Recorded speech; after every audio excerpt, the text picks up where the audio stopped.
Hey, so tonight we're going to talk about how medieval peasant women actually lived. And let me tell you, it's going to make you real grateful for that cozy mattress you're lying on right now. Oh, and if you're enjoying these stories, I'd really appreciate a like or subscribe. Super curious where you're all listening from, so drop a comment with your location and what time it is there. Always blows my mind how people are falling asleep to this all over the world. All right, find that cozy spot, take a nice slow breath, and just let your body sink into whatever you're lying on. We're heading back to medieval England, and trust me, you're going to be real grateful for indoor plumbing by the time we're done. So, congratulations! You just woke up in a medieval peasant cottage somewhere in England, around the year 1300. The first thing you notice is the smell. Not terrible exactly, but different. Wood smoke hangs in the air from the small fire smouldering in the central hearth. There's no chimney, just a hole in the thatched roof that sometimes works, sometimes doesn't. Your lungs are used to it. Your back aches slightly from sleeping on the straw mattress laid directly on the packed earth floor. No fancy bed frames here, just a lumpy pile of straw wrapped in coarse linen, shared with your sister and two younger brothers. The wool blanket scratches against your skin as you shift, but it kept you warm through the night despite the spring chill.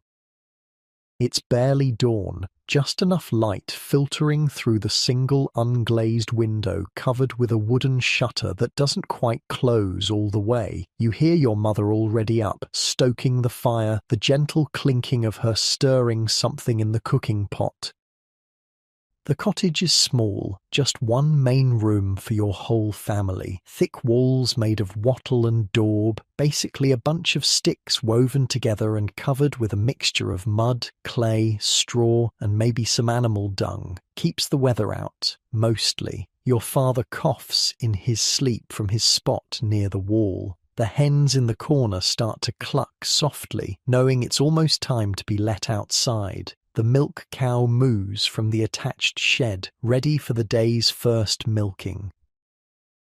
Agnes, your mother calls softly. That's you. You're Agnes, a 14-year-old girl, the oldest daughter of a peasant family. Come help with the fire. You slip out from under the scratchy blanket, your bare feet hitting the cool dirt floor. No fancy wood floors here, just packed earth, maybe with some rush mats scattered around if your family's doing all right. Your simple linen chemise, basically a long undershirt that serves as your nightgown, falls to your ankles as you stand. It's the same one you've been wearing for days. Washing clothes is a major undertaking, and you only have two sets anyway. This one and your work clothes. You'll wash them next week, maybe, when you go down to the stream with the other village women. For now, the slightly sour smell of your own body is just part of life. Everyone smells. You don't even notice it. Coming, mother, you mumble, rubbing sleep from your eyes. Good news, you have a roof over your head. Bad news, that roof is thatched straw, and while it keeps most of the rain out, it's also home to mice, insects, and the occasional bird. You've learned to ignore the rustling sounds above you at night. You help your mother stoke the fire, adding small sticks to the embers that were carefully banked overnight. Fire is precious. If it goes out completely, someone will have to go to a neighbour to borrow some embers, and that's just embarrassing.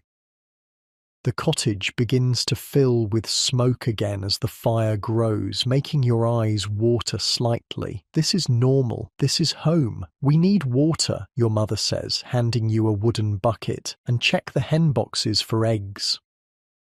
Outside, the early morning air is fresh and cool against your face, a welcome relief from the smoky interior. Dew soaks the hem of your chemise as you make your way to the village well. You should have put on your shoes, simple leather affairs with wooden soles that your father cobbled together last winter, but you were still half asleep when you left.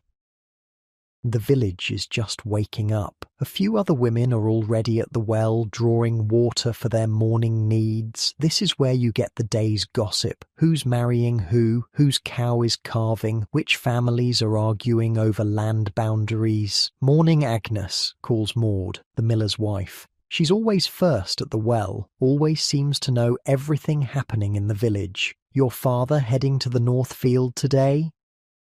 "Think so," you reply, lowering the bucket into the cool darkness of the well. The rope is rough against your palms, already calloused from years of work. "We're helping with the planting. Better you than me, girl. My back couldn't take it anymore," Maud says with a laugh.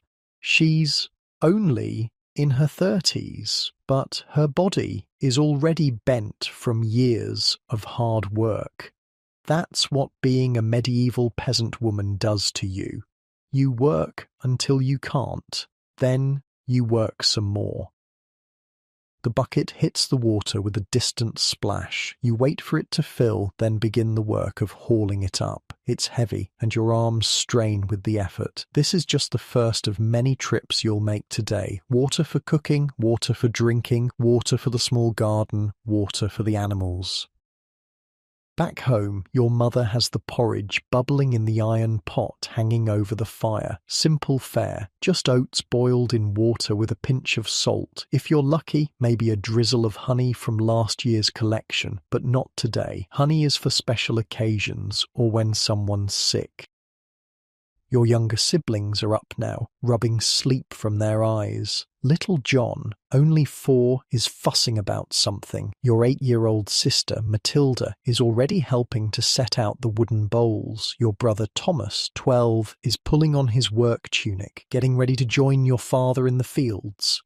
"Eggs?" your mother asks as you set down the heavy water bucket.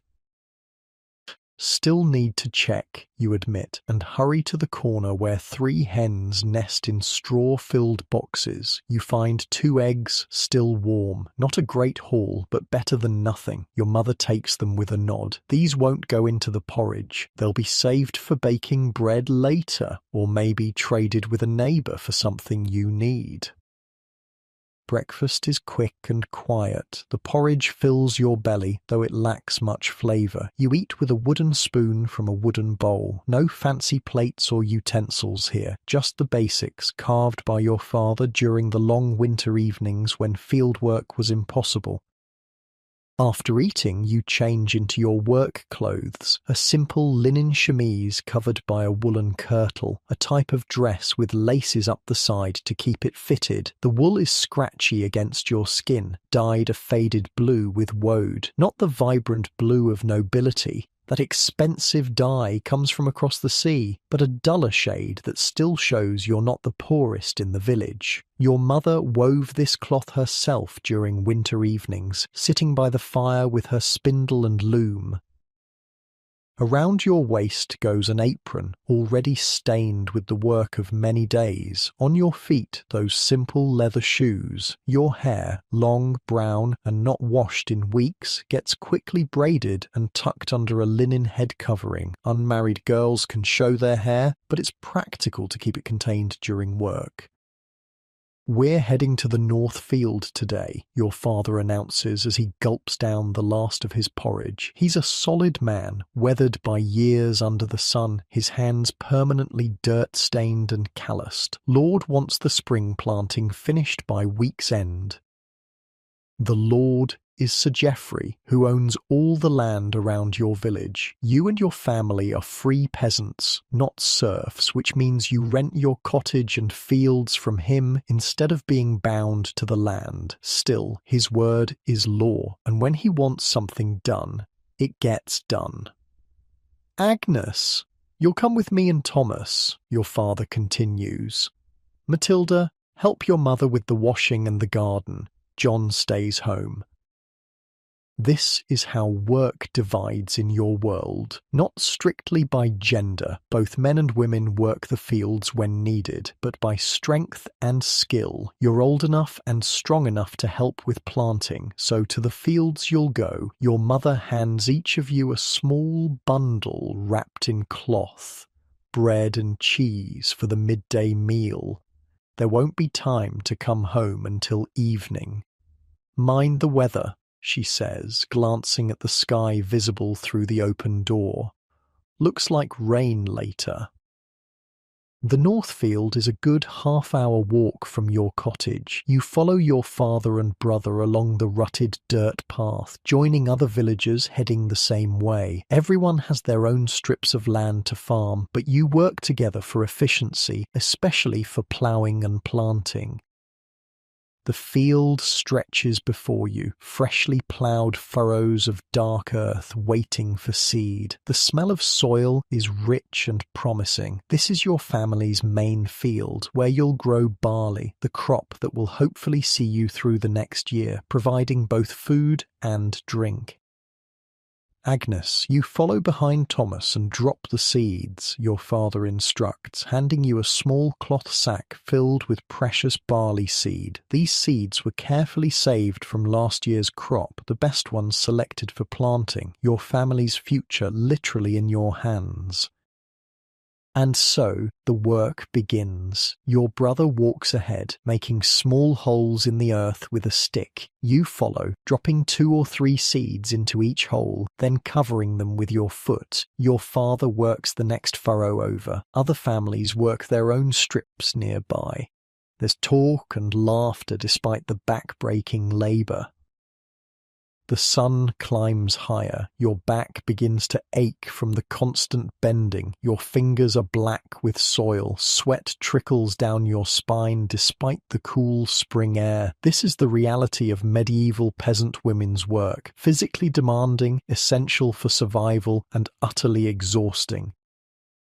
By midday, you've planted half your family's allotment. You stop for the bread and cheese your mother packed, sitting under an oak tree at the field's edge with the other workers. The bread is dense and chewy, a far cry from the soft, fluffy stuff of modern bakeries. The cheese is sharp and hard, made from your own cow's milk. Good progress, your father says, surveying the field between bites. Weather holds, we'll finish by tomorrow. You take a drink from the leather water flask, also shared between the 3 of you. The water tastes slightly of the leather, but it quenches your thirst. The break is short, just long enough to eat and rest your back briefly. Then it's back to the endless furrows, the bending, the careful placement of seeds. Your future depends on this work being done well. By late afternoon, clouds are gathering. Just as your mother predicted, there's a cooler edge to the breeze. The field overseer, a man appointed by Sir Geoffrey to make sure everyone does their share, begins calling for people to finish up their rows. "Rain coming," he shouts. "Cover the seed sacks and get home." You hurry to finish your furrow, making sure each seed is properly covered. Rain now would be good for the planted seeds, but not for the ones still in the sacks. Those need to stay dry until they're in the ground. The first drops hit your face as you tie up your now lighter seed sack.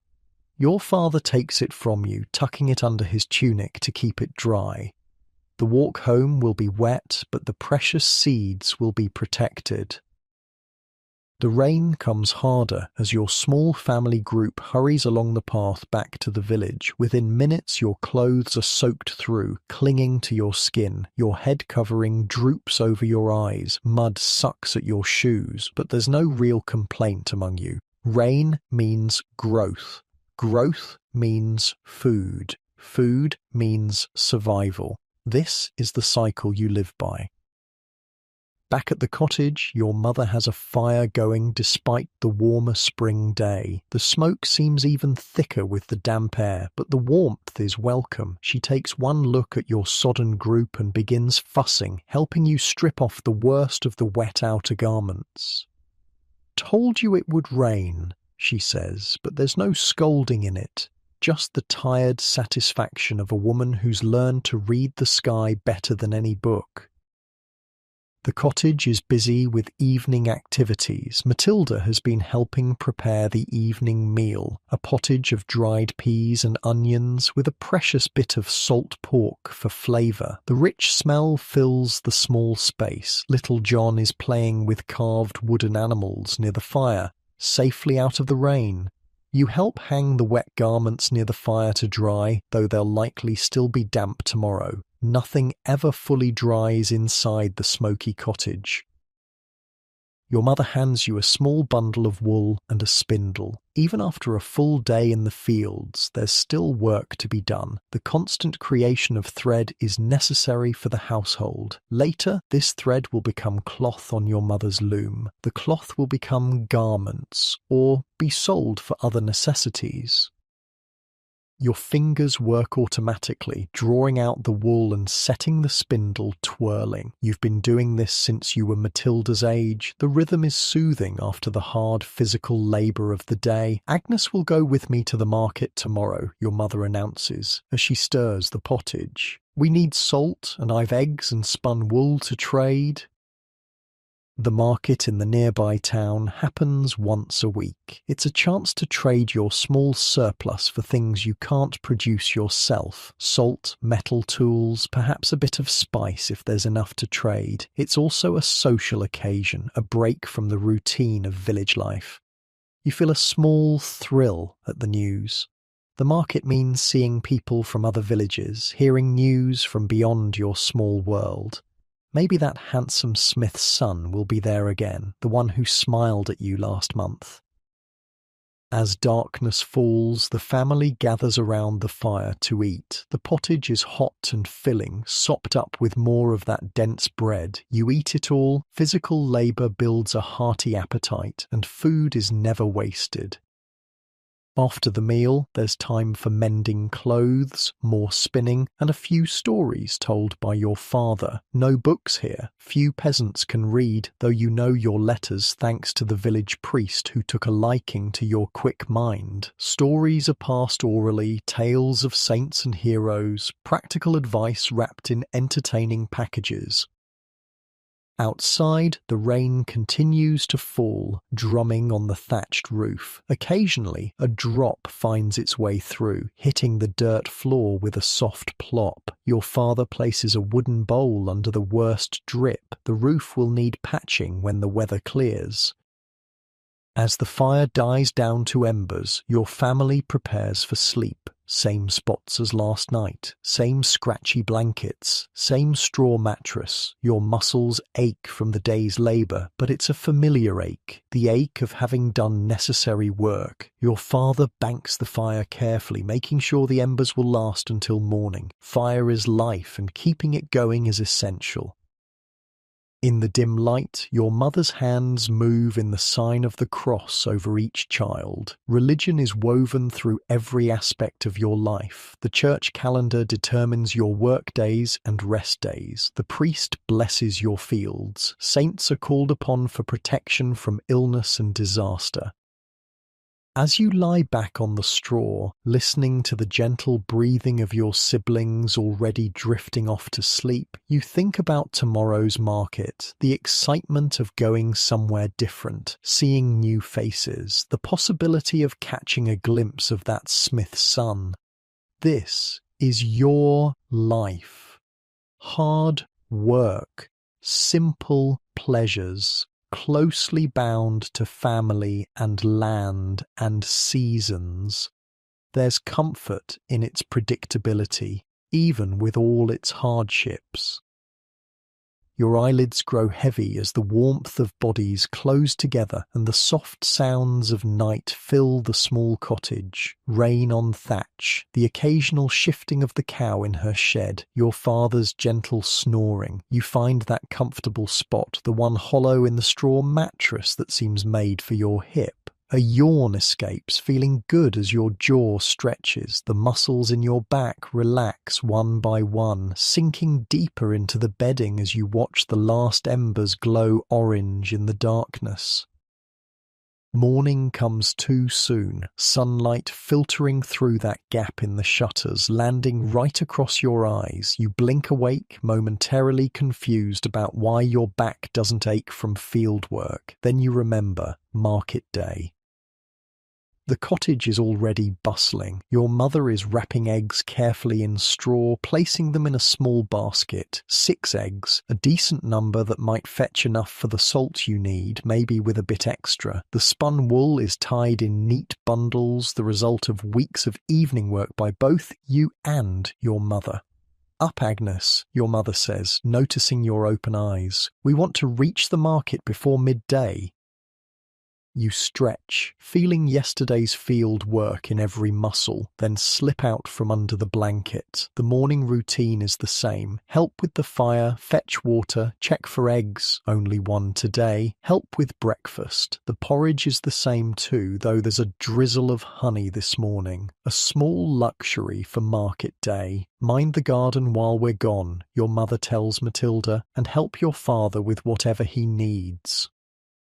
Your father and Thomas are heading back to the north field to continue planting. Little John will stay with Matilda, helping in the way that 4-year-olds do, which means mostly playing with the chickens and getting underfoot. "We'll bring back salt," you promise Matilda, who looks disappointed at being left behind. "Maybe something sweet if there's enough to trade." The town is about 2 hours' walk from your village, following the larger dirt road that eventually connects to the King's Highway. Your mother sets a brisk pace despite the basket balanced on her hip. You carry the wool bundles in a cloth sack slung over your shoulder. Both of you wear your best clothing, still simple wool kirtles but with fewer patches and stains than your everyday wear.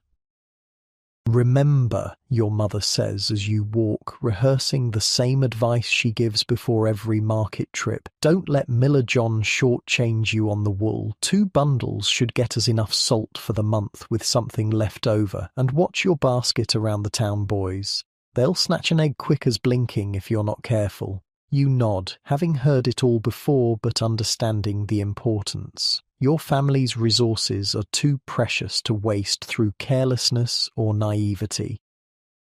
The road grows busier as you approach the town. Other villagers with goods to trade or sell, men with small livestock, women with baskets of eggs or cheese or vegetables from early gardens. A few carts rumble past, belonging to more prosperous farmers or merchants.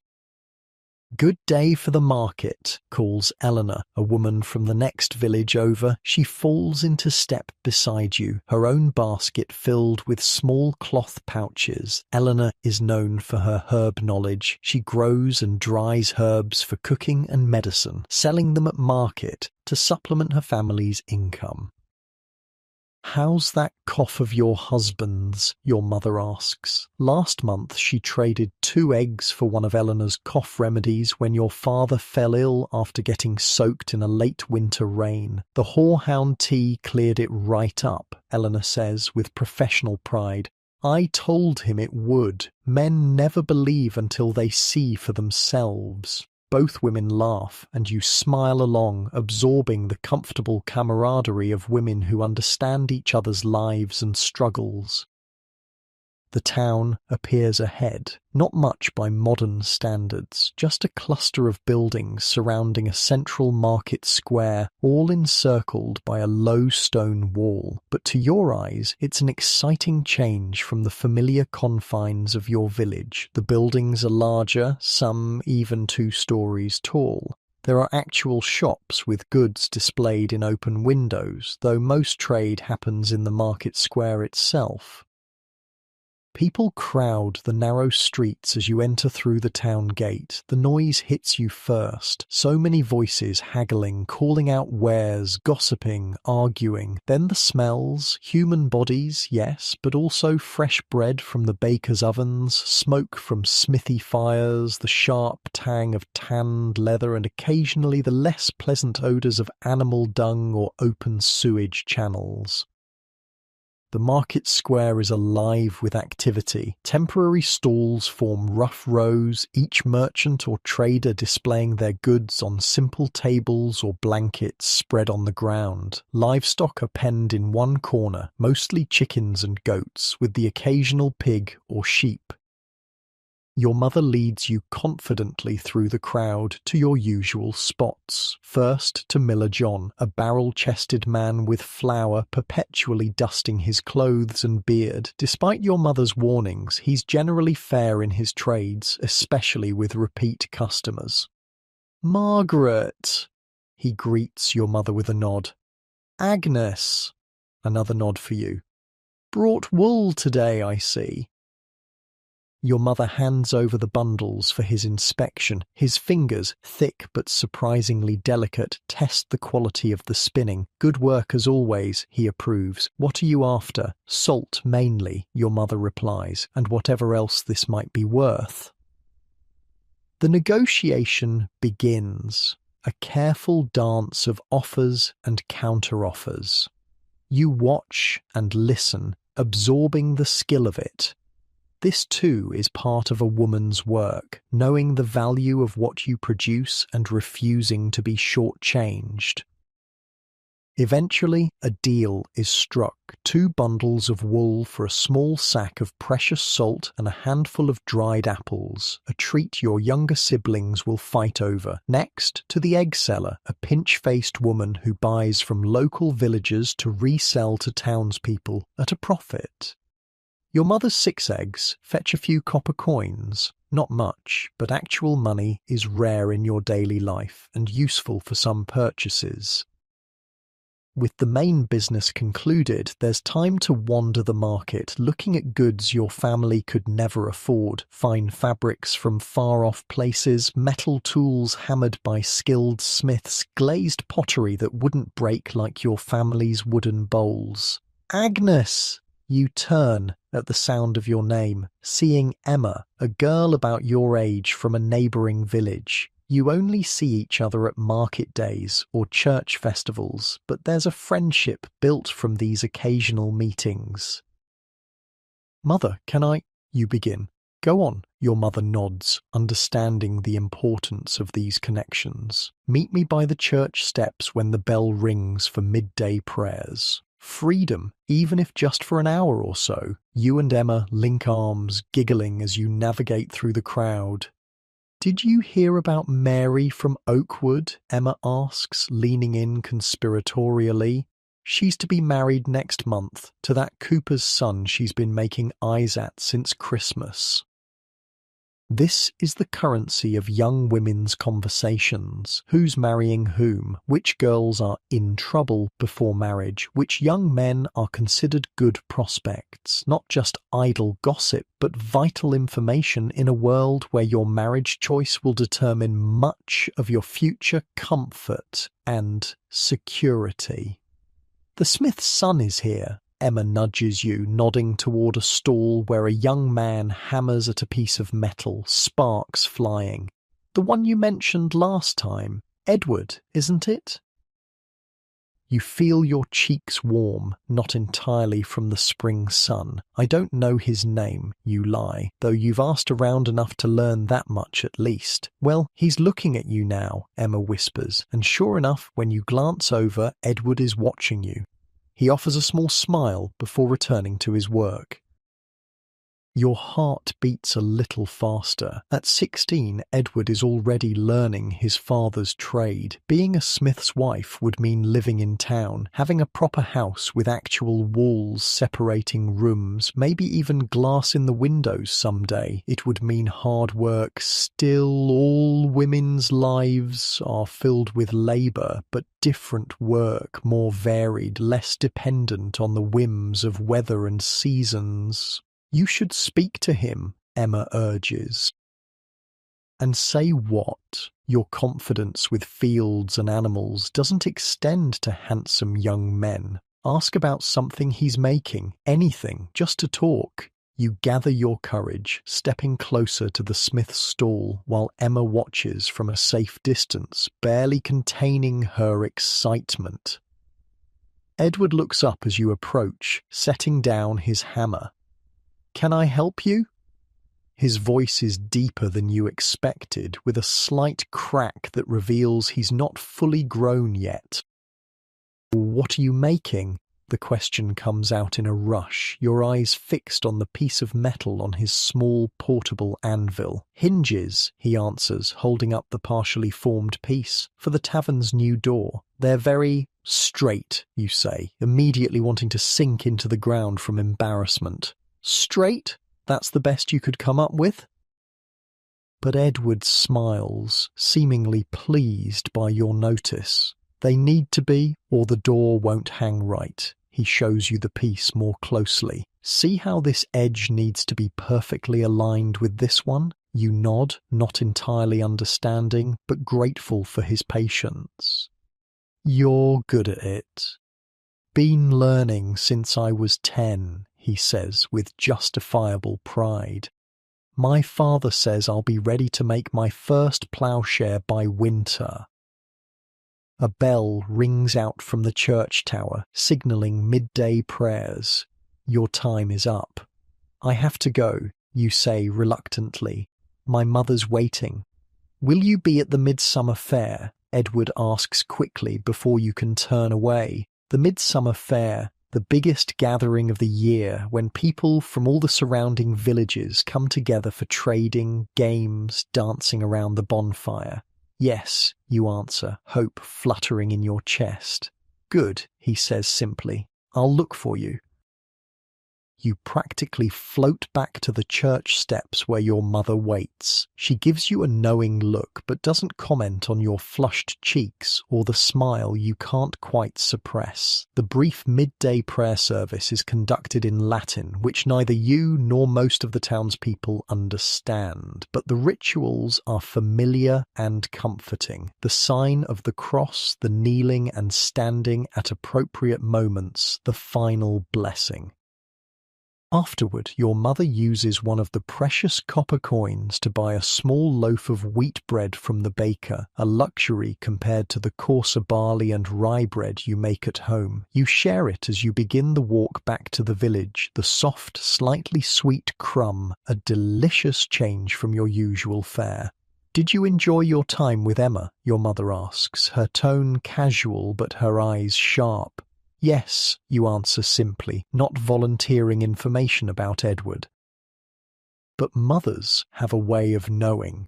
"And the Smith's boy, the one who couldn't take his eyes off you?" You blush furiously. "His name is Edward. He's learning to make ploughshares." Your mother nods thoughtfully. "A good trade. His father is well respected." She leaves it at that. But you understand the unspoken approval. A Smith's son would be a good match. Better than you might have hoped for as a simple peasant girl. The walk home seems shorter somehow, your mind full of possibilities. Edward's smile, the midsummer fair, the idea of a future different from your mother's life of endless field work. Reality reasserts itself as your village comes into view, the familiar cottages with their thatched roofs, the fields beyond where your father and brother are still working, the animals that need tending, the garden waiting for weeding. Your younger siblings run out to meet you, eager to see what treasures you've brought from market. You show them the dried apples, allowing each to take one piece now, saving the rest for later treats. The salt is carefully stored in a small earthenware jar kept high on a shelf to protect it from moisture. Salt is essential for preserving food and adding flavor, making it one of your most valuable possessions. There's no time to rest after the long walk. The garden needs attention, water needs fetching, food needs preparing. Your mother sets you to preparing vegetables for the evening meal, while she checks on the small patch of flax growing behind the cottage. Future linen for clothing, if the crop does well. You chop wild onions and last year's stored carrots, dropping them into the ever-present pot of pottage that simmers at the edge of the fire. The vegetables will join the leftover dried peas from yesterday, creating a soup that forms the basis of almost every meal. If you're lucky, there might be a bit of bacon or salt pork to add flavour, but not today. The meat is carefully rationed, saved for times when extra energy is needed for heavy work. As you work, your mind keeps returning to Edward, the way he explained the hinges, his question about the midsummer fair. You imagine dances around the bonfire, his hand holding yours. Agnes, you're letting it boil over. Your mother's sharp voice snaps you back to reality. The pottage is indeed bubbling up dangerously close to the pot's rim. You quickly move it further from the hottest part of the fire, stirring to bring it under control. Head in the clouds today, your mother observes, but there's a softness in her tone, a recognition of your youthful dreams. She was young once too, maybe dreaming of your father the way you now dream of Edward. The afternoon passes in the rhythm of chores. Your father and Thomas return from the fields, tired but satisfied with their progress. The spring planting is crucial. Get it wrong and winter will be lean and hungry. "Field's done," your father announces as he washes his hands in the basin by the door. "Moving to the west field tomorrow. Dinner is the enhanced pottage, with the market-bought wheat bread broken into pieces and shared among the family." Your father notices the improvement immediately. "Good trading today?" he asks your mother. She nods. The wool fetched salt and dried apples. The eggs brought a few coins. No mention of your encounter with Edward. Some things stay between women. After the meal, there's the usual evening work, cleaning up, preparing for tomorrow, spinning more wool. But tonight feels different somehow. The future seems to hold more possibilities than it did yesterday. As darkness falls, your father tells stories by firelight, tales of saints and miracles. Funny anecdotes about neighbours, occasionally a story from the old days before the Normans came, passed down through generations. This is how history lives in a world without books for common people.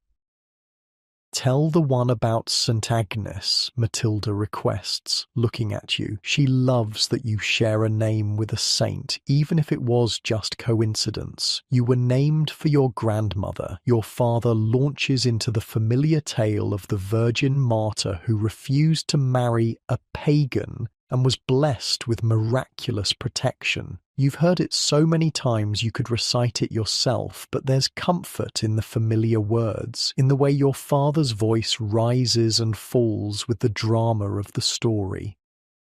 Outside, an owl hoots, signalling full night has fallen. Soon it will be time for sleep, and tomorrow the cycle will begin again. Water, fire, food, work, the eternal rhythm of peasant life. Your mother hands you a small bundle of carded wool and a spindle. Even with tired fingers, there's always more thread to be spun. The repetitive motion is soothing, almost meditative. Around and around goes the spindle, the wool drawing out into an even thread under your practiced touch. In the warmth of the fire, with your family around you, it's easy to feel content despite the hardships of your life. This is what you know, this is home, but now there's also a spark of something else, a possibility glimpsed at market, a different future perhaps than the one that seemed inevitable. Edward's smile, the midsummer fair, a chance, however small, for something more. Your eyelids grow heavy as the evening wears on, your hand still mechanically spinning. The fire burns lower, casting long shadows on the walls of the cottage. One by one, your family members prepare for sleep, washing hands and faces with precious water, saying prayers, finding their spots on the shared sleeping spaces. You bank the fire carefully as your father taught you, making sure it will last through the night. Fire is life, both the warmth it provides and the practical necessity of not having to restart it each morning. In the dim glow of the embers, you settle onto your straw mattress, finding that one comfortable spot where your body fits just right. Your muscles relax, the tension of the long day seeping away as you stretch out your legs and wiggle your toes. Your mind drifts between the reality of your present and dreams of what might come, the hardness of the earth floor beneath the thin mattress, the soft sounds of your family breathing around you, the memory of Edward's eyes meeting yours, the weight of tomorrow's work waiting at dawn. A yawn escapes as you shift slightly, getting more comfortable as the night deepens around the small cottage. The familiar smell of wood smoke and straw fills your nostrils as your breathing naturally slows, matching the gentle rhythm of your siblings beside you. That's it, just like that. As the weight of the day settles into your bones and the quiet darkness wraps around you like the woolen blanket covering your tired limbs. The next few weeks pass in a blur of constant work. Spring is the hungriest time for peasant families like yours, the stored food from last harvest running low, the new crops not yet ready to eat. Every day is a careful balance of conserving what you have while still maintaining the strength to work. The rhythm of life continues. Fields are planted. Barley, rye, oats, peas, gardens begin to yield the first tender greens. The cow produces milk that becomes cheese and butter under your mother's skilled hands. The sheep are sheared, adding to the never-ending cycle of carding, spinning and weaving that fills your evenings. You find yourself watching the sky more often, counting the days until the midsummer fair, wondering if Edward will remember his promise to look for you. Today is bread-making day. Once a week, the women of your family work together to produce the loaves that will feed you for days. It's a labor-intensive process that starts before dawn. Agnes, check the starter, your mother instructs as she adds wood to the fire. The sourdough starter, a mixture of flour and water where wild yeasts have made their home, lives in a special crock kept near the fire. It's been in your family for generations, passed from mother to daughter, carefully maintained and divided when a daughter leaves to start her own household. You uncover the crock, inhaling the tangy, yeasty smell. It's ready, you confirm, seeing the bubbles that indicate active fermentation.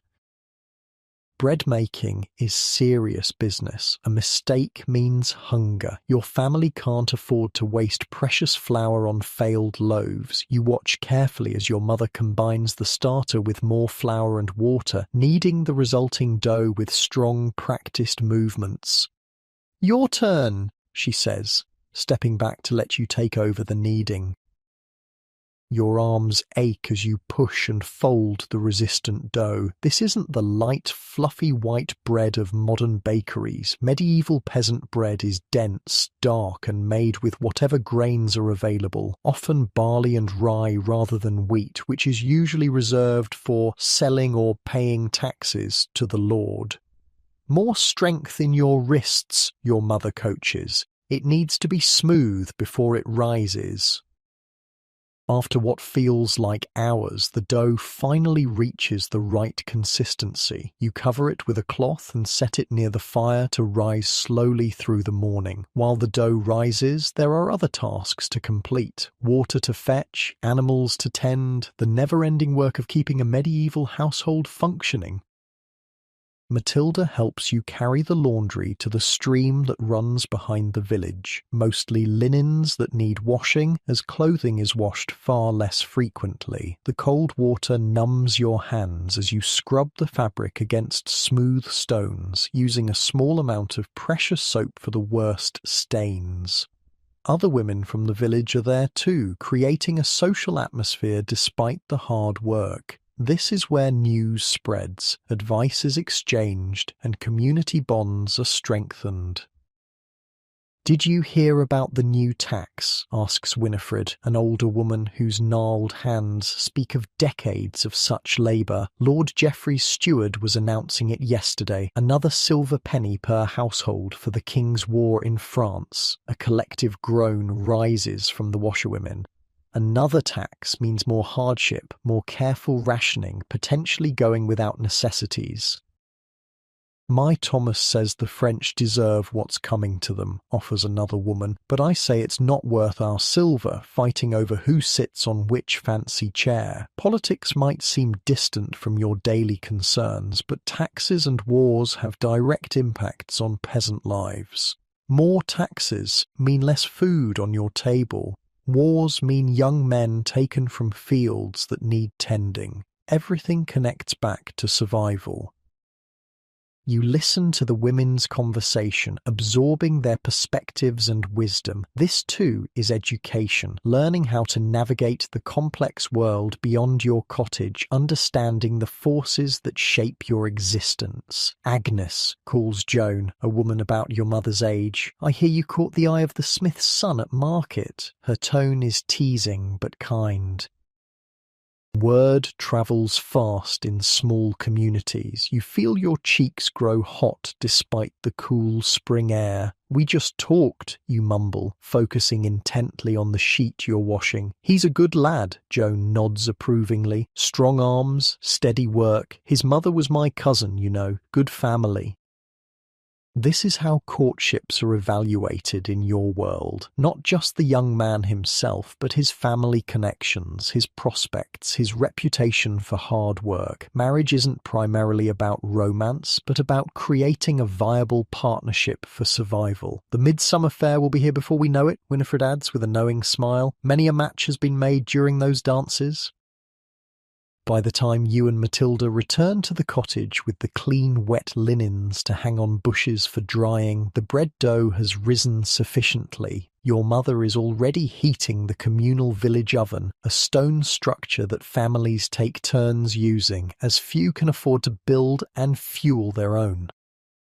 The dough is divided into 4 loaves, shaped and placed on wooden peels for transfer to the hot oven. Timing is critical. Too long and the precious bread will burn, too short and it won't cook through, potentially causing sickness. Watch for the colour. Your mother instructs Matilda, passing on the knowledge as her mother once taught her. When it's the brown of a hazelnut, it's ready.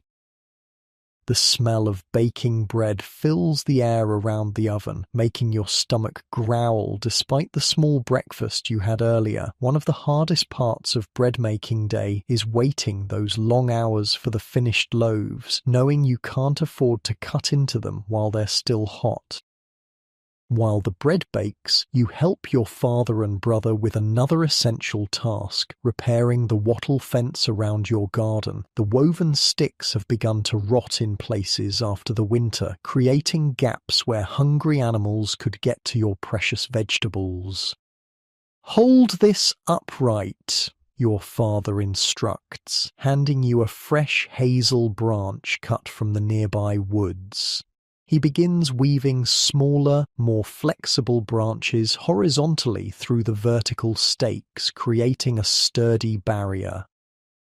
This is skilled work, though it might not appear so to modern eyes. The knowledge of which woods work best, how to cut and prepare them, how to weave them for maximum strength, all this is passed down through generations of practical experience.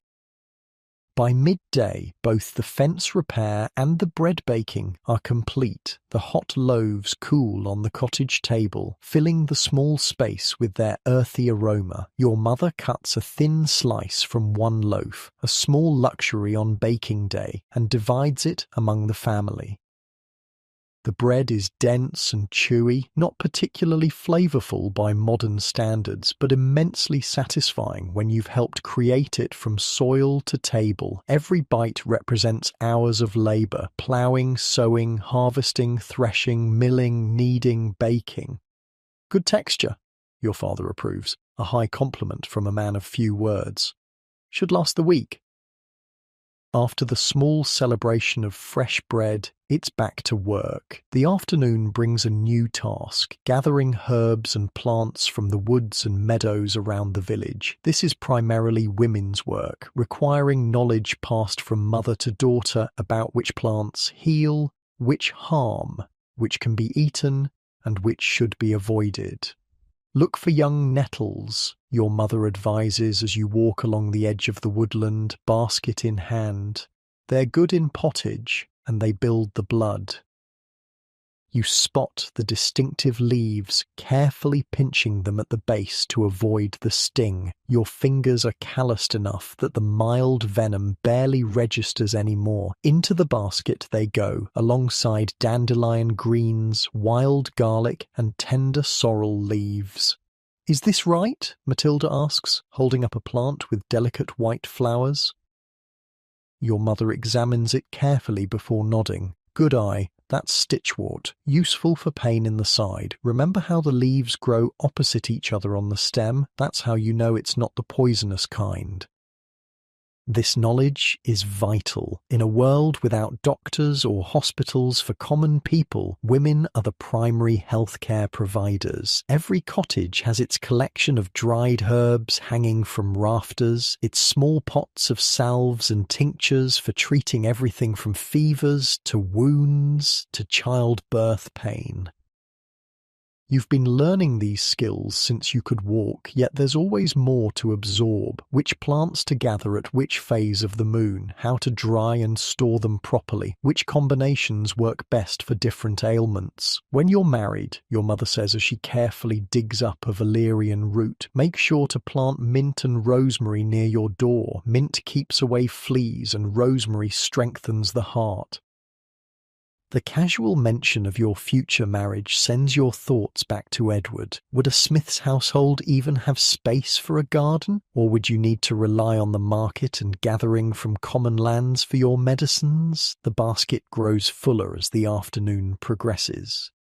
These gathered plants will supplement your family's diet and medicine cabinet for days to come, providing vital nutrients after the lean winter months. On your way back to the village, you pass the manor house where Lord Geoffrey lives, a stone building that seems impossibly grand compared to your humble cottage. While you've gathered plants freely from the commons, you're careful not to trespass on the Lord's private woodland, where taking even a stick without permission could result in harsh punishment. "Lady Isabel is with child again," your mother comments as you pass, nodding toward the manor. "The midwife was called last night for her sickness." Despite the vast differences in wealth and status, childbirth creates a certain connection between women of all classes. The same midwife who will eventually attend Lady Isabel will also help peasant women like your mother. The same herbs ease labour pains for noble and common women alike. Death in childbirth is a fear shared across social boundaries. Back at the cottage, the gathered plants must be processed immediately to preserve their properties. Some are hung in bunches from the rafters to dry, others are chopped and added directly to the evening's pottage. Medicinal plants are prepared according to their purpose. Some steeped in water, others in precious wine or ale. Still others combined with honey or fat to make salves. As the sun begins to lower, your father and Thomas return from checking the fish traps in the stream, a task that supplements your diet when successful. Today they bring 3 small fish, a welcome addition to the evening meal. "Matilda, show me what you've learned," your mother says, handing the fish to your younger sister. At 8, Matilda is already learning all the skills she'll need as an adult woman. With only slight hesitation, Matilda takes a sharp knife and begins the process of cleaning the fish, removing scales, heads, and innards with increasingly confident movements. Nothing is wasted. The heads and bones will flavour the pottage, the innards will feed the chickens. You focus on your own task, grinding dried herbs with a stone mortar and pestle to make a cough remedy for old Walter, who lives alone since his wife died last winter. The village takes care of its elders through such small kindnesses, knowing that one day they too will rely on the community's support. The evening meal is richer than usual thanks to the fish and fresh herbs added to the pottage. The family eats appreciatively, aware that such protein is a luxury rather than a daily occurrence. As darkness falls, the cottage grows dim. Lighting is another luxury used sparingly. Rush lights, reed stems soaked in animal fat, provide minimal illumination for essential evening tasks, but most work stops when daylight fades. Tonight, however, is slightly different. Your mother brings out a small piece of precious beeswax and begins to form it into a candle, adding a simple wick of twisted flax. "For the church," she explains, seeing your questioning look. "For St. John's feast next week." Religious devotion is woven through every aspect of medieval life. The agricultural year is marked by saints' days and church festivals. Each family contributes what they can to the church's upkeep and rituals, whether through labour, produce, or small items like candles. As your mother works the wax with slightly warmed hands, your father mends a leather harness by the fading light. Thomas whittles a new handle for a tool. You and Matilda card wool, preparing it for spinning. Even in these dimly lit evening hours, idle hands are rare. "Will we go to the Midsummer Fair?" Matilda asks, hopefully, her fingers working the carding combs with growing skill. "If the weather holds and the early crops look good," your father answers, his typical caution showing. For peasants, every journey away from essential work must be justified. Your heart beats a little faster at the mention of the fair. Will Edward be there? Will he remember you? "The Lord Steward said there'll be a travelling player this year," Thomas adds, "with trained dogs that can count and dance." Such entertainment is rare in your world, making festivals all the more special. The chance to see something new, to experience music and performances, to break the routine of daily survival. These opportunities come only a few times each year. And dancing, your mother adds with a small smile. There's always dancing at midsummer. The conversation turns to memories of past fairs, the year it rained so hard the bonfire wouldn't light, the time your father won a contest of strength and brought home a new knife as prize, the midsummer when your parents first danced together, beginning the courtship that led to their marriage. These shared stories strengthen family bonds, connecting past to present. They're how history lives in a largely illiterate society, passed orally from one generation to the next, shaped by memory and meaning rather than precise chronology. Eventually, the growing darkness makes even simple tasks difficult. The family prepares for sleep, washing hands and faces with a small amount of water, saying prayers, finding their spots on the shared sleeping spaces. Your mother's hand rests briefly on your head in a wordless blessing before she settles beside your father. This simple gesture of affection carries the weight of all she hopes for you: health, happiness, a good marriage, children of your own to teach as she has taught you. As you lie on your straw mattress, listening to the familiar sounds of your family drifting to sleep, your mind wanders between practical concerns and youthful dreams. Will the weather hold for tomorrow's work in the West Field? Did you hang the medicinal herbs correctly? What will you wear to the Midsummer Fair? Will Edward seek you out for a dance?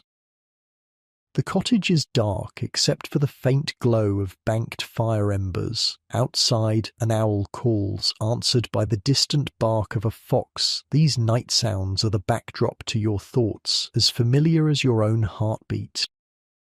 Despite the hardships of your life, the constant work, the precarious existence, always at the mercy of weather and harvests, the limited opportunities for advancement, there is also security in its predictability. You know your place in the world. You have skills that ensure your value to family and community. You understand the rhythms of the seasons and what each requires for survival. Your eyelids grow heavy as you find that perfect hollow in the straw mattress where your body fits just right. The day's labour has left your muscles pleasantly tired, ready for the renewal of sleep. Your breathing naturally slows as you snuggle deeper under the woolen blanket, feeling the weight of it press you gently into the bedding.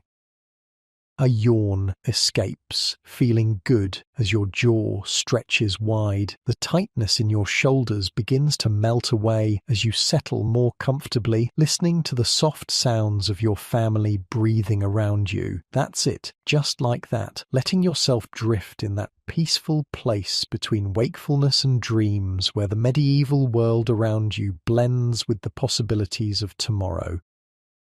The next morning begins like all others: fire, water, food, work. But today there's excitement humming through the village. The priest has announced that a travelling peddler has arrived, setting up his wares in front of the church. Such visitors are rare and welcome breaks in the routine of village life. Peddlers bring news from other places, small luxuries not available locally, and sometimes letters for the few villagers with connections beyond the immediate area. Your mother gives you a copper coin, one saved from the egg money at the last market. See if he has any needles, she instructs, the fine kind for mending, and find out what news he brings. You and several other villagers make your way to the church green where the peddler has laid out his goods on a colourful cloth.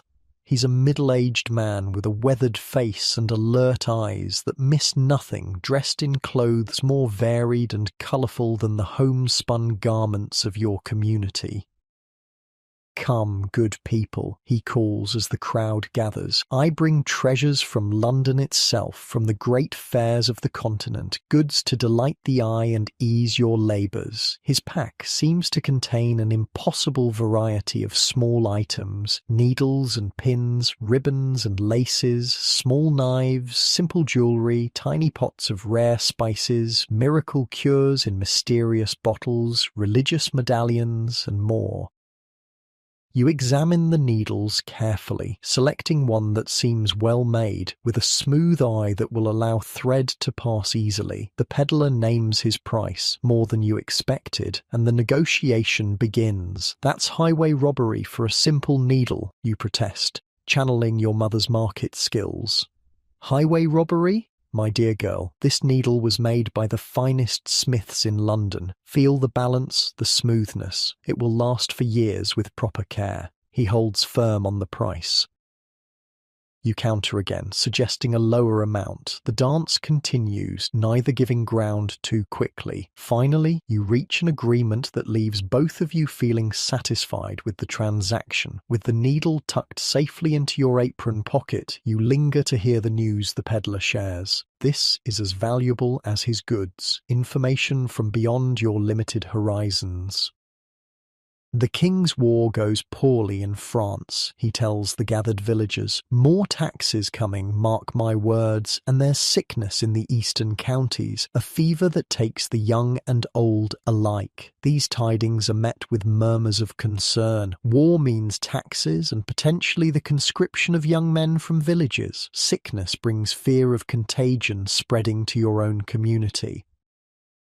But the peddler has happier news too. Stories of festivals in larger towns, rumours of a good harvest predicted for the autumn, tales of a new saint's shrine where miraculous healings have occurred. You absorb it all, this window into the wider world beyond your village. Later, you'll share the news with your family, adding your own observations and interpretations.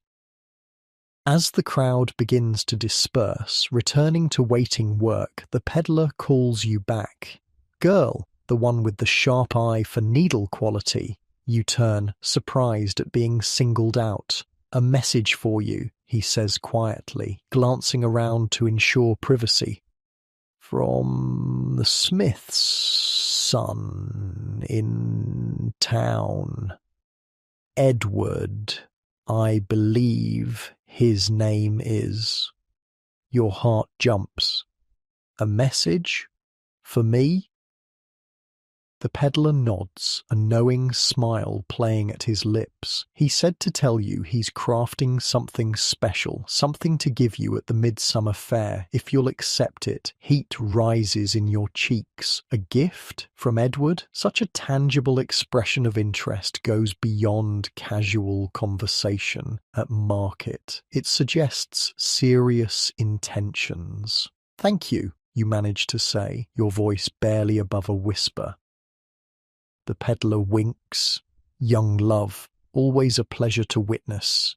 He turns away to pack his remaining goods, leaving you standing there, mind racing with possibilities. A gift from a craftsman isn't just a token of affection, it represents hours of labor, precious materials, skills honed over years of apprenticeship. For Edward to make something specifically for you signals value and commitment.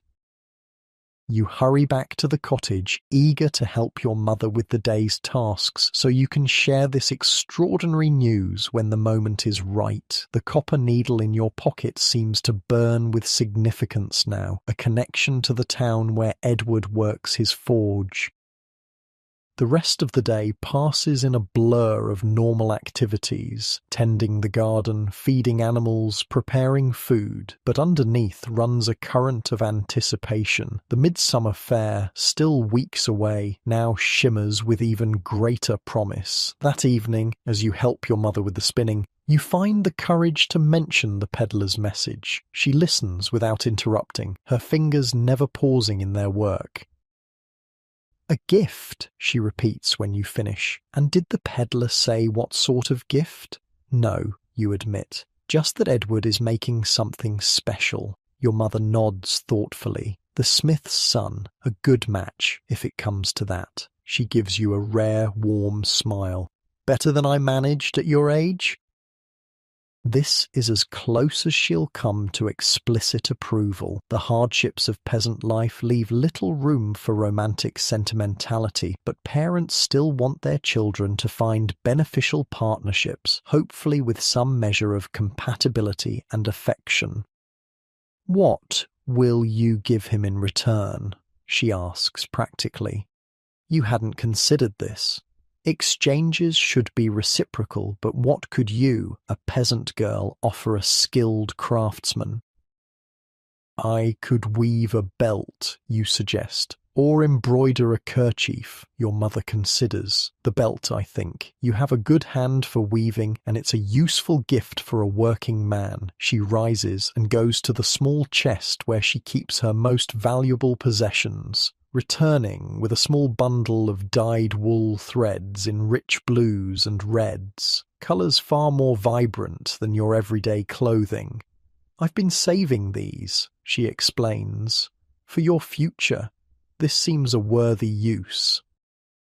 The gift of these precious materials, likely acquired years ago and carefully preserved, speaks volumes about your mother's support. It's a sacrifice made willingly for your potential happiness. "Thank you," you say simply, understanding the weight of both the practical and emotional gift. "We'll start tomorrow," she promises. "There's time before midsummer to create something worthy of a craftsman's eye."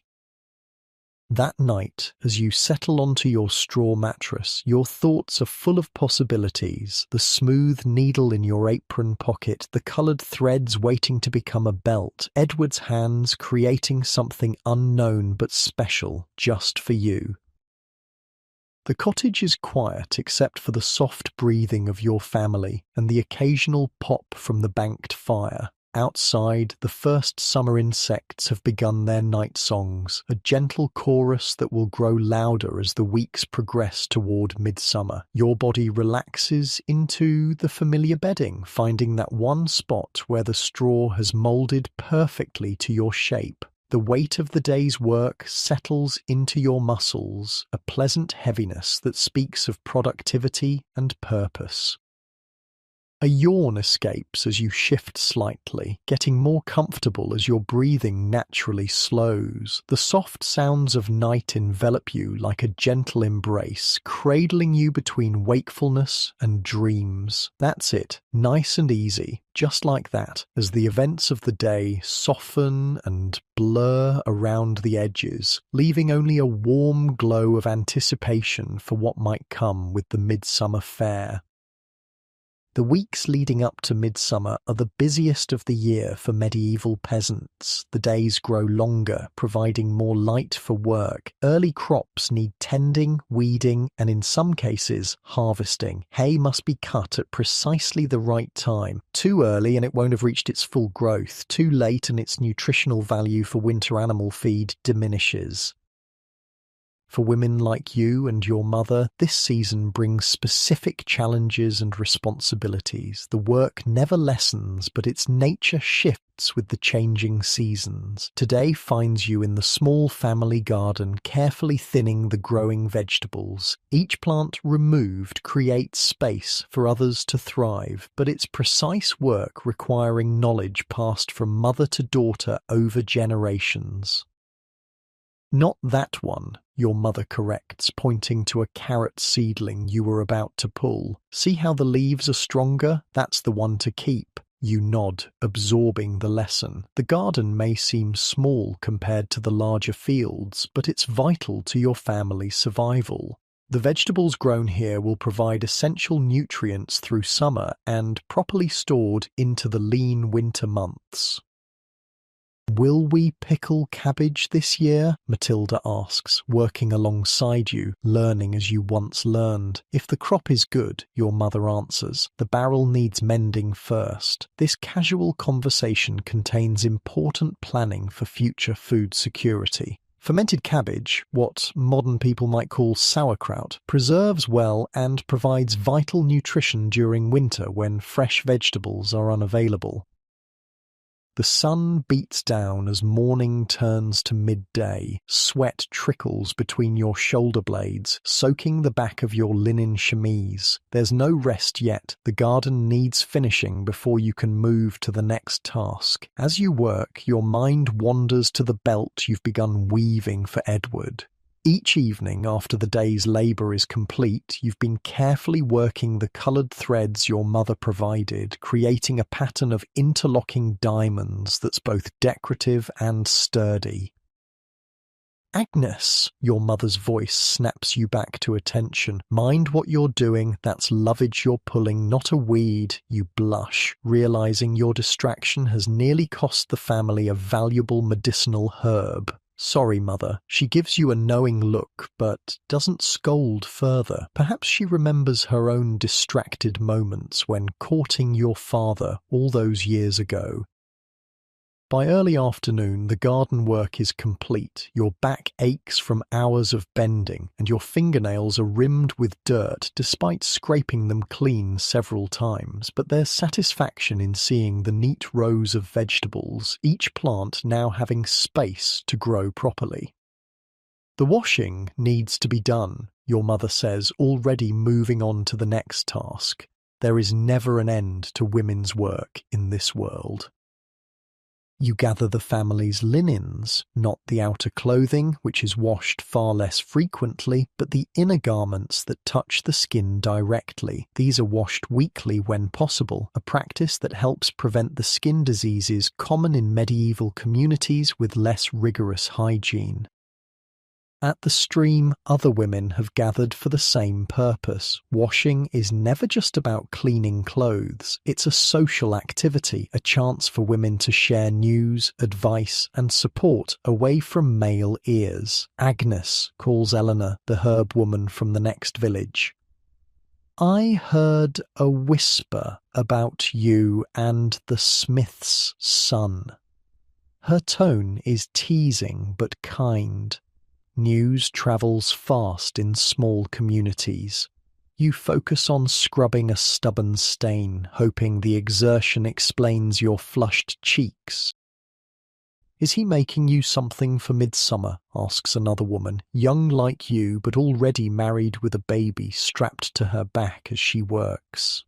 "Maybe," you admit, unwilling to share the full detail of the peddler's message. The women exchange knowing glances. In a world where few formal records exist for common people, community knowledge and approval matter. These women are not just gossiping, they're participating in the social process that eventually leads to marriages, the foundations of new households within the community. "A smith makes a good husband," offers Winifred, the oldest of the washing women. "Steady work, not dependent on weather like farming, and smiths usually live longer. They're not breaking their backs in the fields every day." This practical assessment of Edward's marriageability makes perfect sense in your world. Romance might play a part in attraction, but survival considerations ultimately matter more. "He's got gentle hands for a smith," adds Eleanor with a wink. "I've seen him with the small work, buckles and such, precise. That's a good quality in a man." The conversation shifts to preparations for the Midsummer Festival, now just days away. Who's bringing what food? Which families are contributing to the communal ale making? Which young people might pair off during the dancing?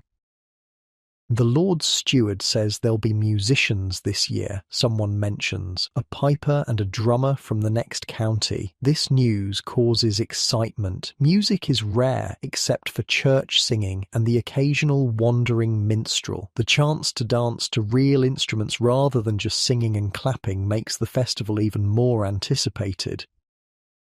You finish your washing and wring out the wet linens, arms aching from the effort. The cleaned garments are spread on bushes to dry in the summer sun, a luxury not available in winter when drying must happen near the cottage fire, filling the small space with damp air.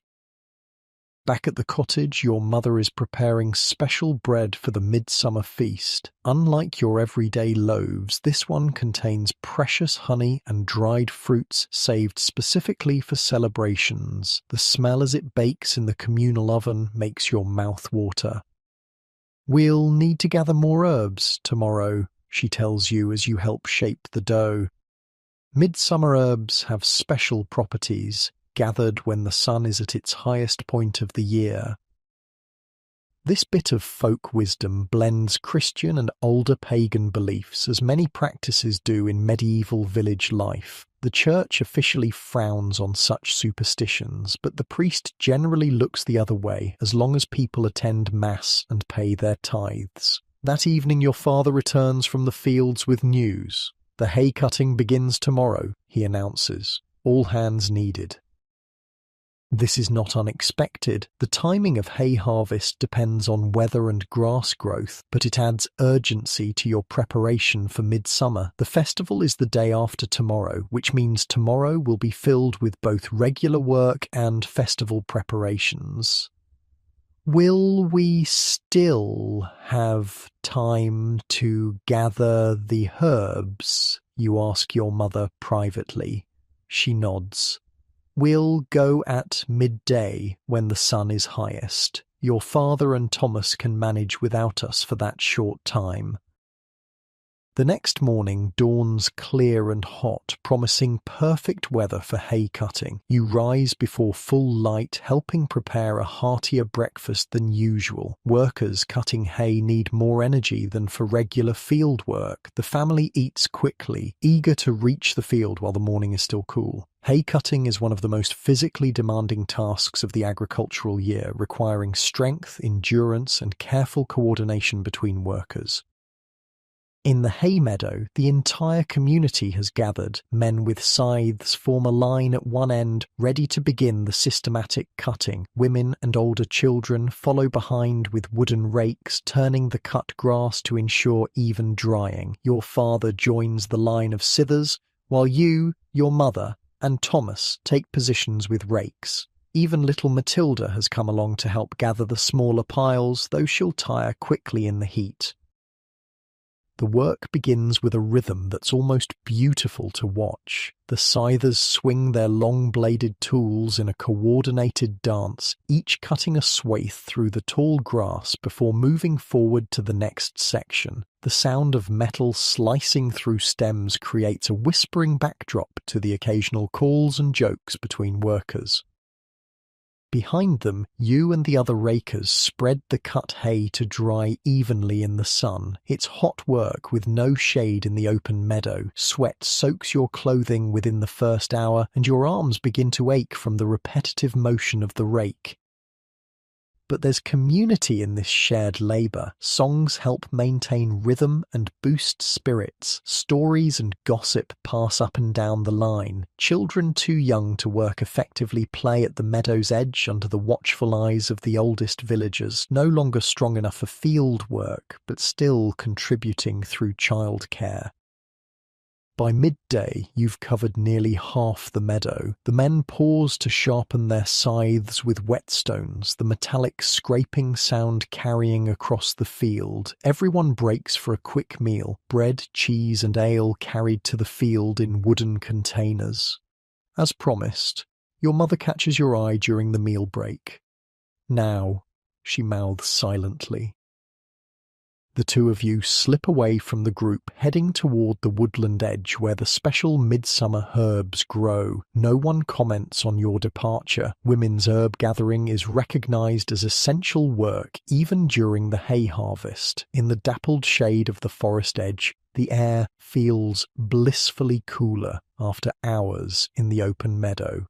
Your mother moves with purpose, identifying plants that look like ordinary weeds to untrained eyes. "St. John's wort," she says, pointing to a plant with bright yellow flowers. Gathered at midsummer, it protects against evil and cures melancholy. You help collect the flowers, careful to leave enough of the plant to regrow. Sustainable harvesting is second nature. Your community depends on these wild resources year after year.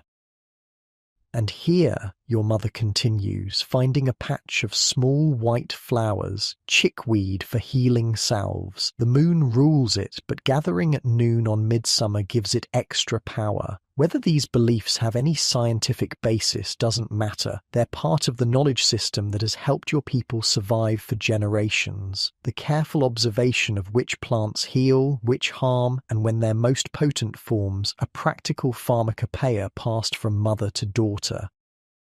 With baskets filled with the special herbs, you return to the hay meadow. The work has resumed without you, and you quickly take up your rake again, rejoining the steady rhythm of community labor.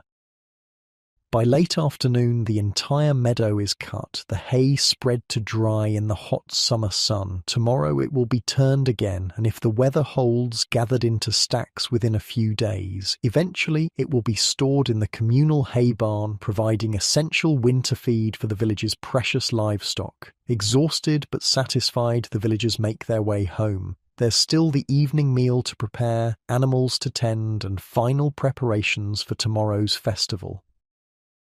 At the cottage, despite your fatigue, you help your mother hang the midsummer herbs in special bunches from the rafters. Some will become part of the decorations for tomorrow's festivities, others will be dried for medicinal use throughout the coming year. "Did you finish the belt?" your mother asks as you work. You nod, a flutter of nervous excitement in your stomach. The woven belt is complete, a band of blue and red diamonds on a natural background with carefully braided fringe at each end. It's the finest piece of weaving you've ever created, worthy of a craftsman's appreciation. "Let me see," your mother requests. You retrieve the belt from its hiding place, carefully wrapped in a clean cloth to protect it from dirt and smoke. Your mother examines it with a critical eye, running her fingers over the pattern to check the tension and evenness of the weave. "Good work," she says finally, and you release a breath you didn't realize you were holding. From your mother, this simple phrase is high praise indeed. He'll be pleased with it. The belt is rewrapped and set aside for tomorrow. Meanwhile, there's still the evening work to complete. Feeding animals, preparing food, the endless cycle of tasks that make up a medieval woman's day. As darkness falls, an unusual energy fills the cottage despite the physical exhaustion of hay cutting. Tomorrow is not just any festival, but midsummer, one of the most important celebrations of the year, marking the sun's highest point and the beginning of the harvest season. "We'll leave after morning chores," your father announces, a rare concession to celebration over work. "The hay can wait one day to be turned." This declaration is met with excited murmurs from the children. Even your practical, work-oriented father recognizes the importance of community celebrations, not just for enjoyment, but for maintaining the social bonds that help everyone survive. That night, sleep is slow to come despite your physical tiredness. Your mind races with thoughts of tomorrow, the festival, the dancing, Edward and his mysterious gift, your carefully crafted belt in return. Medieval peasant life offers few opportunities for personal expression or individual choices. Most of existence is dictated by necessity, tradition, and obligation to family and community. But moments like these, the creation of a special gift, the anticipation of a festival dance, provide small windows for individual happiness within the strict confines of your world. You shift on your straw mattress, trying to find a comfortable position for your body, tired from the day's labor yet restless with anticipation. The cottage is quiet except for the soft breathing of your sleeping family and the occasional rustle of mice in the thatch above. Through the small window, moonlight casts a silver path across the packed earth floor. Tomorrow night, midsummer bonfires will light the darkness, keeping the sun's power alive through the shortest night of the year. Ancient beliefs mingle with Christian teachings in these celebrations. The priest will bless the bonfires, giving church approval to practices that long predate his religion. People will jump the flames for luck and fertility, gather special plants by moonlight, and dance until exhaustion takes them. And somewhere in that swirl of community celebration, you hope to find a few moments with Edward, to exchange gifts, perhaps to talk about possibilities that extend beyond Midsummer Night. Your eyes grow heavy at last, your mind drifting between wakefulness and dreams. Images of dancing figures around bonfires blend with the memory of Edward's smile at the market, the weight of the completed belt in your hands, the unknown gift he's creating for you.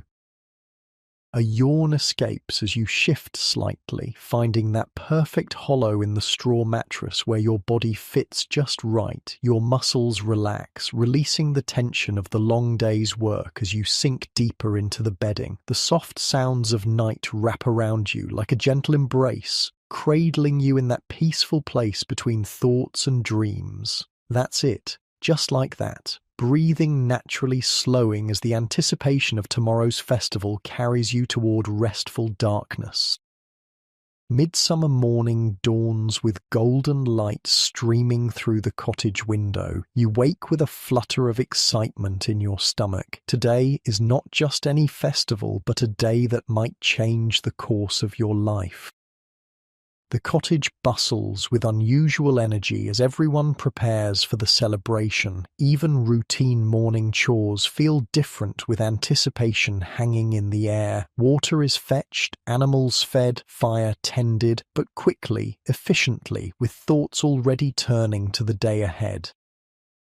"Agnes, help Matilda with her hair," your mother instructs as she packs food for the festival. Bread, cheese, and the special honey cakes she baked yesterday. Each family contributes to the communal feast that will happen later. You sit your sister on a small stool and begin combing her tangled brown hair with the wooden comb shared by the family. Unlike most days, today her hair will be loose rather than braided and covered, a special treatment for unmarried girls during festivals. "Will you put flowers in it?" Matilda asks hopefully. "If we find some pretty ones on the way," you promise, working gently through a stubborn knot. Your own hair has already been combed, falling in waves down your back. You've washed it specially for today, using the soap saved for important occasions, and the herbal rinse your mother prepared makes it shine in the morning light. Your best dress, still simple by modern standards but finer than your everyday wear, hangs ready. The wool is a slightly brighter blue, with embroidery your mother added around the neck and sleeves. The stitches are small and even, representing hours of work by firelight during winter evenings. Beneath it, you'll wear your cleanest linen chemise, freshly washed and dried in the summer sun. No one but family will see this undergarment, but cleanliness on feast days is important both practically and symbolically, a way of honoring the sacred occasion. "Thomas, the water bucket is empty again," your mother calls, momentarily breaking the festive atmosphere with everyday concerns. Even on celebration days, thirst must be quenched and basic needs met. As the morning progresses, you help prepare your siblings and yourself for the festival. The carefully woven belt for Edward is wrapped in a clean cloth and tucked into the small pouch you'll carry tied to your waist. Your father has even splashed a bit of precious water on his face and combed his beard, small concessions to the special nature of the day. By mid-morning, your family joins the stream of villagers heading toward the festival grounds, a large meadow near the edge of the forest where celebrations have been held for generations. Even from a distance, you can see the maypole erected in the center, decorated with ribbons and summer flowers. Nearby stands a pile of wood, ready for the evening bonfire.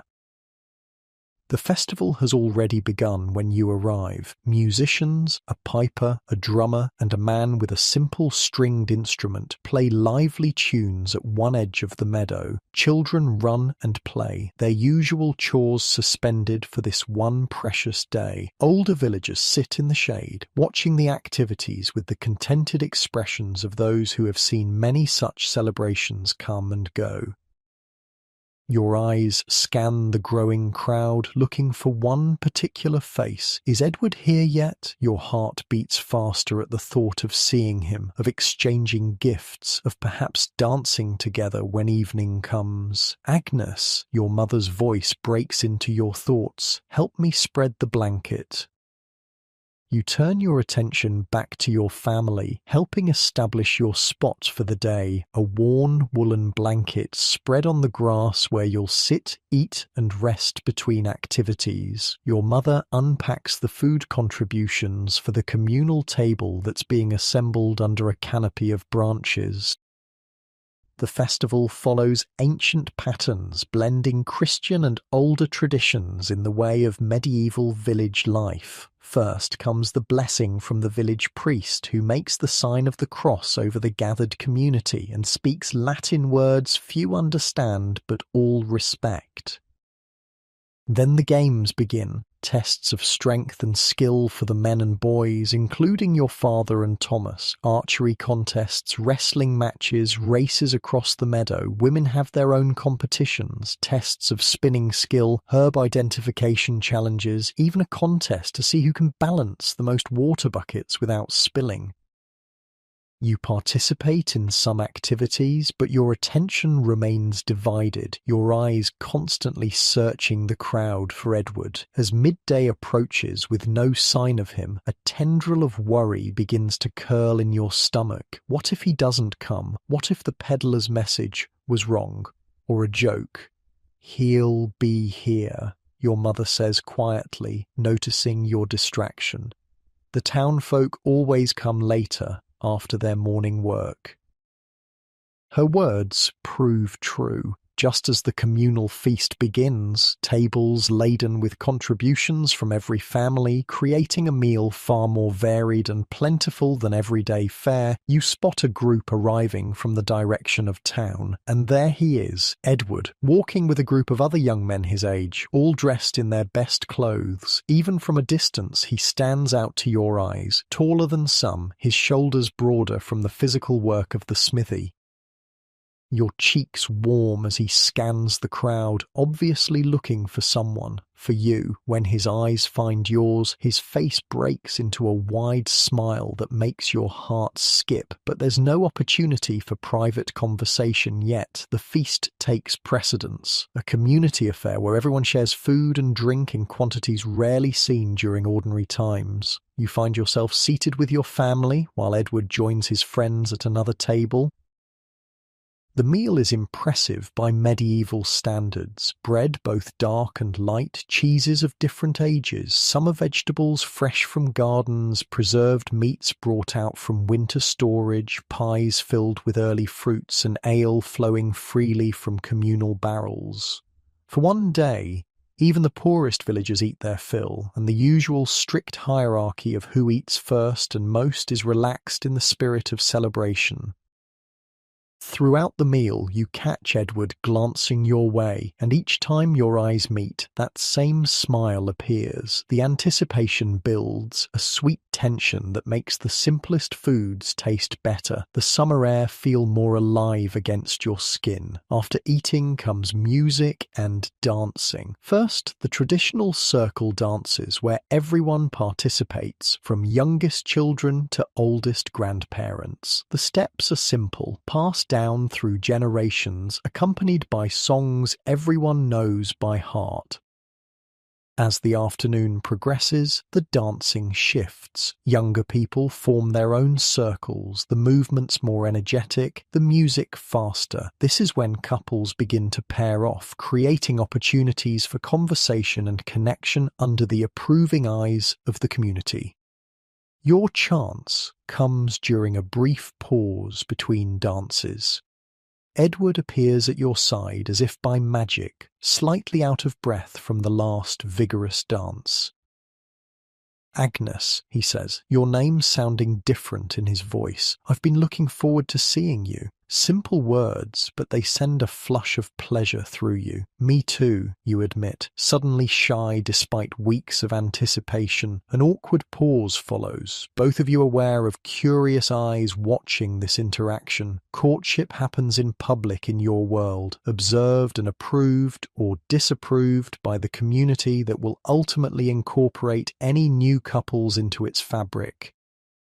"Would you walk with me?" Edward asks, gesturing toward the edge of the meadow where other young couples stroll within sight of the festival but far enough away for some privacy of conversation. You glance at your mother, who gives a small nod of permission. This, too, is part of the dance. Parental approval sought and granted, boundaries established and respected. The two of you walk slowly toward a large oak tree at the meadow's edge, maintaining a proper distance between your bodies. Physical contact between unmarried young people is limited and circumscribed, especially when the eventual outcome might be marriage. "I made something for you," Edward says when you reach the shade of the oak. He reaches into a small leather pouch at his belt and pulls out a bundle wrapped in clean cloth. Your heart quickens. "I made something for you too." You exchange bundles, the brief touch of fingers sending a spark through your hand. Medieval courtship may be restrained by modern standards, but the human heart hasn't changed across the centuries. You unwrap the cloth to find a small metal brooch shaped like a flower with 5 delicate petals. The craftsmanship is exquisite, far finer than anything your family owns. Each petal has been carefully worked to create texture like a real flower, and at the center sits a tiny, polished stone that catches the sunlight. "It's beautiful," you breathe, genuinely awed by both the skill involved and the precious materials. This represents days of work and valuable resources, a significant investment in your relationship. "I thought it might hold your cloak in winter," Edward explains, watching your face anxiously for signs of approval. "The stone is for protection. My father helped me polish it." The mention of his father's involvement is significant. It indicates family approval of this courtship gesture. Just as your mother provided special thread for Edward's belt, his father contributed to your brooch. Meanwhile, Edward has unwrapped your gift. He runs his fingers over the woven pattern, examining the even tension and careful color placement with a craftsman's eye. "This is fine work," he says with appreciation that warms you from within. "The pattern, diamonds for strength?" You nod. Pleased, he recognized the symbolic meaning woven into the design, and the red and blue together, "for fire and water," he finishes. "The smith's elements." The fact that he understands the symbolism you incorporated creates another connection between you. Shared knowledge, shared appreciation for craft and meaning. "Thank you," he says, immediately looping the belt through the leather apron he wears even on this festival day, the mark of his trade never entirely set aside. "I'll wear it always at the forge." This practical use of your gift is the highest compliment in your world, where objects must justify their existence through function as well as beauty. "And I'll wear your brooch on market days," you promise, already imagining how the other village women will admire this token of a craftsman's esteem. Around you, the festival continues. Music, laughter, the occasional shout from games still in progress. But in this moment under the oak tree, a smaller, more personal celebration has begun, the careful first steps of a potential life partnership. "My father says I'll be ready for my masterwork by winter," Edward tells you, pride evident in his voice. "If it's approved, I could take commissions of my own by spring." The implications hang in the air between you. A craftsman who can take his own commissions is a craftsman who can support a wife, establish a household separate from his parents. "My mother says my weaving is strong enough to sell now," you offer in return. This skill, along with your knowledge of herbs and gardening, forms part of what you would bring to a marriage, the ability to contribute to a household's economy beyond basic domestic labor. The conversation continues, moving from work to families to small observations about the festival happening around you. Each shared thought, each discovered commonality builds a foundation for potential partnership. As the sun begins its slow descent toward evening, you walk back toward the main celebration together. No promises have been explicitly made. That would be premature after just 2 meetings. But a path has been opened, possibilities acknowledged. The evening portion of the festival begins as dusk approaches. The great midsummer bonfire is lit with ceremony and prayer, flames leaping toward the darkening sky. Its light bathes the meadow in flickering orange glow, transforming familiar faces into mysterious versions of themselves. More dancing follows, now in the firelight. These dances are different, older, wilder somehow, though still contained within community standards. Young people leap over smaller fires lit from the main bonfire, a ritual for good fortune that the church officially discourages but pragmatically permits.